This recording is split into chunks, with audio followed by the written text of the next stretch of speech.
Hello Tanzanians. Naomba kuendelea na somo. Nitapenda nifanye uchambuzi wa blockchain technology. Blockchain technology kama nilivyotangulia kusema ni internet toleo la pili ambalo limekuja na version ya web ambayo inaitwa web 3, ambayo shughuli zote za mwanadamu zinahamia kwenye web 3. Blockchain technology ni teknolojia ambayo ilivumbuliwa mwaka 1989 na jeshi la Marekani na imeanza kutumika miaka ya 1990 1991 na jeshi hilo la Marekani kwa shughuli ya utengenezaji na utunzaji na usafirishaji wa taarifa za siri za kijeshi. Kwa nini teknolojia hii ya blockchain ilivumbuliwa? Chanzo cha kuvumbuliwa kwa blockchain technology kilitokana na matatizo ya udukuzi, tunaita hackers.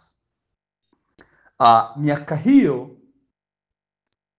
uasi wa udukuzi, serikali moja kudukua serikali nyingine, kwa sababu serikali hizo zilizoendelea za Russia na Marekani walikuwa wanadukuana taarifa kwenye kompyuta zao. Russia alikuwa anamdukua Marekani, alikuwa akiiba siri za kijeshi za Marekani ili kuweza kujua mipango. Ilipelekea Marekani kuona kuna kila sababu ya kubuni mbinu ya kulinda taarifa zake, na hapo ndipo walipotengeneza mfumo wa blockchain. Mfumo huu wa blockchain ni mfumo ambao ni decentralized. Ni mfumo ambao ni kama kompyuta, ni kama internet. Una operate kwa msaada wa kompyuta, lakini pia ni kama internet. Ni mfumo wa ulimwengu wa utunzaji wa taarifa usiokuwa na mtu anayeumiliki. Haumilikiwi na mtu, upo decentralized. Lakini mfumo huu una sifa kuu 5 ambazo zimekuwa ni kivutio kwa watu wengi ili kuweza kuutumia kwa shughuli mbalimbali za mwanadamu. Sifa ya kwanza ni sifa ya ulinzi, security. Ulinzi ulioko ndani ya blockchain ni wa hali ya juu. Hakuna mtu ambaye ana uwezo wa kuhack, kudukua akiwa ametokea nje ya mfumo taarifa zilizoko ndani ya blockchain. Hiyo sifa imepelekea taasisi zote nyeti na watu wote nyeti ambao hawapendi taarifa zao ziwe accessed, ziweze kufikiwa na mtu yeyote bila ridhaa yao, kuweza kuhamia kwenye teknolojia hii ya blockchain. Na hii ni kutokana na nature ya namna blockchain ilivyotengenezwa. Hiyo ni sifa ya kwanza.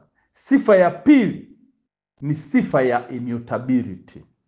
Wanasema blockchain hairuhusu mabadiliko, hairuhusu editing. Ukishatengeneza faili ndani ya blockchain, ukalisave, automatically huwezi ukarudi na kubadilisha au ukaongeza taarifa kwenye faili lile lile.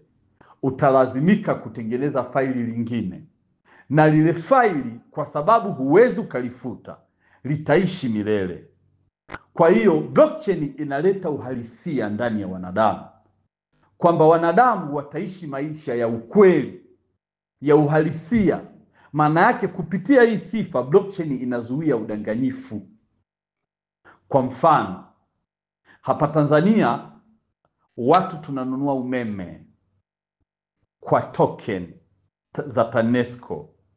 Data center inayotengeneza zile token ya TANESCO ma-IT wa TANESCO kwa mfumo wa sasa uliopo wana uwezo wa kuzalisha token fake, wana uwezo wa kufuta token, wana uwezo wa kutengeneza token ambazo haziwi traceable, haziwezi kuingia kwenye mahesabu.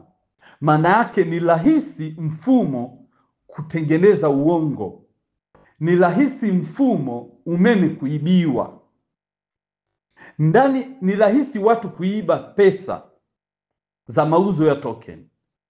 Iwapo tukikubaliana Tanzania tukatengeneza mfumo wa blockchain, token zote zikawa blockchain, maana yake token ya umeme inayotengenezwa haitaweza kufutika. Maana yake tracing ya mapato, kila mtu ataweza kutrace. Kila mtu ambaye anaweza akanunua token ataweza kutrace mfumo na kujua kwamba ni token kiasi gani leo zimenunuliwa TANESCO, TANESCO wameingiza pesa kiasi gani. Kwa kutakuwepo na uwazi. Tuko pamoja? Kutakuwepo na uwazi. Hii inapelekea wanadamu wanapenda ukweli, wanahama, wanailazimisha dunia kuhama.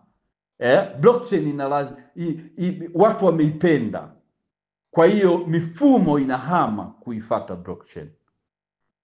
Lakini pia blockchain ni wazi, wanasema ni daftari wazi.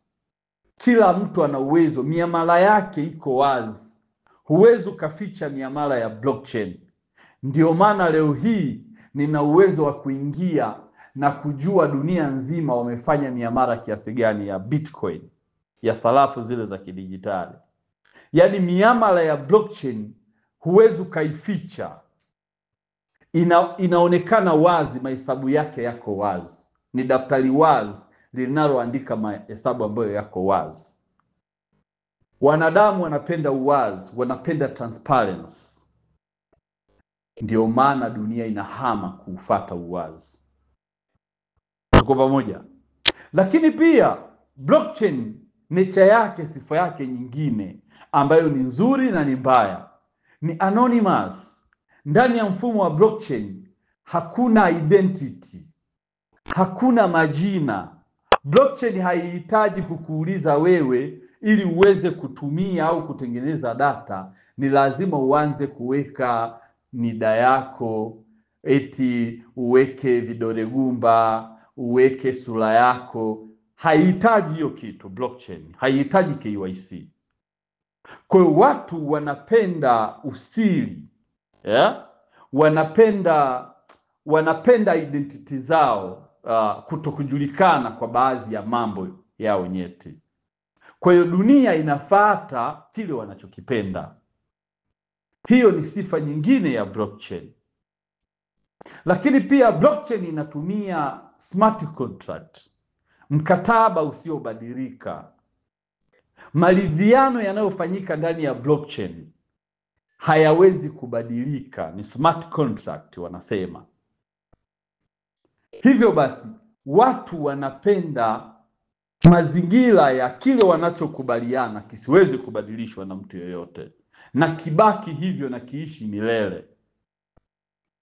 Hizo ni baadhi ya sifa za blockchain ambazo zinapelekea watu kufuata.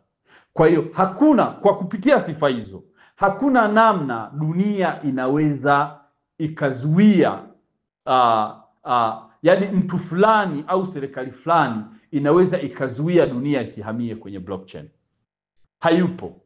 Yaani ni lazima tuishi ndani ya blockchain, kama ilivyokuwa ni lazima watu wahamie kwenye mfumo wa Web2 ili mtu wa pili ambaye ni mmiliki wa data aweze kunufaika kiuchumi. Hasa blockchain imeleta mazingira ambayo ni sifa yake nyingine ni peer to peer. Sifa ya 5 ni peer to peer, ni kati ya haina mtukati. Blockchain haina mtukati, na inaitwa Web3 kwa sababu imemfanya yule mtu aliyekuwa amegeuzwa kuwa follower na yeye anufaike.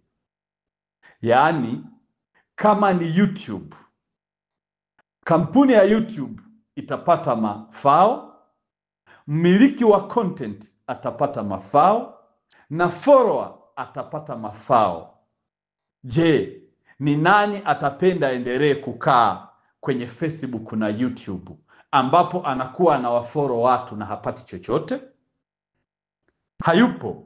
Kila mtu atapenda aweze kunufaika na contents, wanasema data monetization, kwamba fedha zinazozunguka kwenye taarifa, kwenye data, ziweze kumnufaisha kila mtu anayehusika na data hizo. Followers watapenda wakae sehemu wanapolipwa. Yaani mimi nakufollow, lakini pia kutokana na hela unazozikusanya na mimi napata gawio. Hiyo ndio blockchain. So ni muhimu sana tuanze kujifunza na kujua maarifa ya blockchain, kwa sababu ndani yake ina maslahi makubwa. Imetu include sisi ambao ni follower, ambao sio wamiliki wa data. Hiyo ndio blockchain. Na hii blockchain imeweza kuleta mapinduzi kwenye kiwanda cha fedha. Tukiachana na shughuli zingine za mwanadamu za data na shughuli za utunzaji wa taarifa za madawa, shughuli za utunzaji wa siri za kijeshi, shughuli za mawasiliano, blockchain technology imeathiri kiwanda cha fedha. Na nitatuma audio ya 3 inayoelezea historia ni namna gani blockchain technology iliathiri kiwanda cha fedha. Ni namna gani kiwanda cha fedha sasa hivi utaona serikali zote duniani zinatangaza digital currency, zinatunga sheria ya kukubali sarafu au aseti za kidijitali. Blockchain imeleta mapinduzi ya umiliki wa vitu, umiliki wa vitu, umiliki wa taarifa, umiliki wa fedha. Imeleta mabadiliko na kutengenezwa fedha mpya, ambayo fedha hiyo ina sifa mbili. Ina fedha ya kuwa fedha kwa maana ya currency, dakika hiyo hiyo inageuza inakuwa ni asset. Yaani ni fedha, dakika hiyo hiyo ni dhahabu. Okay? Hiyo ndio blockchain. Ni nani hataki kujua ni namna gani anaweza kamiliki asset hizi za kiblockchain ambazo zinapanda thamani kuliko dhahabu? Ni muhimu kujua. Naomba ufuatane na mimi kwenye audio ya 3 ambayo naenda kuelezea namna gani blockchain imeleta mapinduzi kwenye kiwanda cha fedha.